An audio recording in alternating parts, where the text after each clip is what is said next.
Ohio lawmakers had their first hearing for the state's multi-billion-dollar budget today, largely funded by your tax dollars. Governor Mike DeWine's budget proposal would spend $218 billion in state and federal funds. With those funds, DeWine intends to focus on funding mental health initiatives, including $73 million for the 988 suicide hotline, plus $25 million to support the public health laboratory, and $20 million going toward the tobacco use and prevention cessation program. Now, the governor also plans to raise taxes on cigarettes along with sports betting and marijuana. NBC4's Kyle Beachy has details on how it could affect retailers.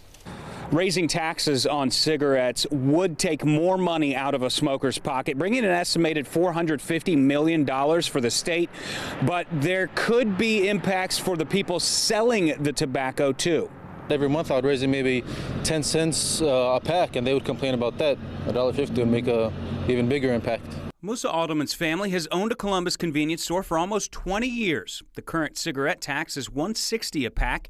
The proposed increase would almost double it to $3.10. More expensive for the customer, but the store doesn't see that money. It always comes back on us, thinking that we get a more profit. The last cigarette tax increase was in 2015. Governor DeWine says this tax would completely fund his $1,000 child tax credits, but the tax increases don't stop there. Sports betting would increase from 20% to 40%, and marijuana tax would double as well, raising concerns from both sides of the aisle in the State House.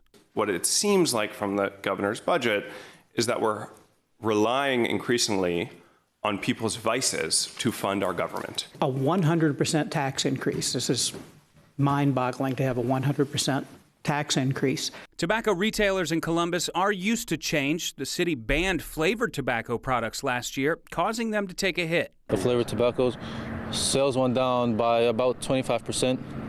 A lot of customers, especially because we're right on the border, you cross the street down to Westerville, they're allowed to sell it. You know, here we went down 25%, but I know other places sales went down as much as 50%. Not all of the shops I talked to thought a tax would hurt their business. One owner said he's been in the business for over 20 years and he's seen tax increases before. He doesn't think any tax increase will stop customers from buying cigarettes. Local for you in Columbus, I'm Kyle Beachy, NBC4.